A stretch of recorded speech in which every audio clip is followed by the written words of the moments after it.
When you speak, you die. When you keep quiet, you die. Better speak and die when the message has reached the people. Nafaayo kukola omulimu gwampeebwa adumira poliisi mu Kampala n'enzo ebifaananyi byabwe gye basula gye babazaala n'enziba zaabwe zonna ne mbagulako fayiro ne njiba nga nkyagikuŋŋaanya ekitongole kya poliisi ekigimpambako ne bandagira ndekera okwogera ku mawulire kakati mbanje kenda kwogera ku mawulire ensi n'amanyeti ebinfaako General Kale Kayihura nga nkusaba sebo fulumya lipooti ekwata ku musango gwa expose the mafia to save the state. I come to Kampala when I'm tough on Chifesi. Kumbe Chifesi is also connected within some police ranks. They say go away. I talk about Chitata. They say go away. Today Chitata is in prison. Chifesi is testifying, working with police.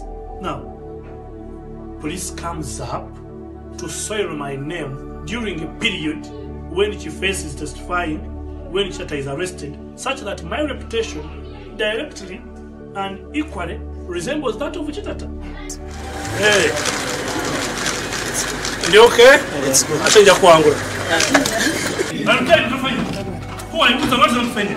I don't want to be intimidated because of police job. Which job is this? Which job is this? Don't intimidate me. This is Uganda. We have a constitutional system. I act as a messiah. So my communication to the killers who hold guns is that killing me now is useless.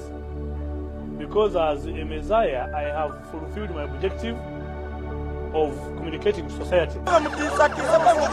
On Saturday night, the life of outspoken police officer Muhammad Chirumira was abruptly brought to an end after he was gunned down by assassins.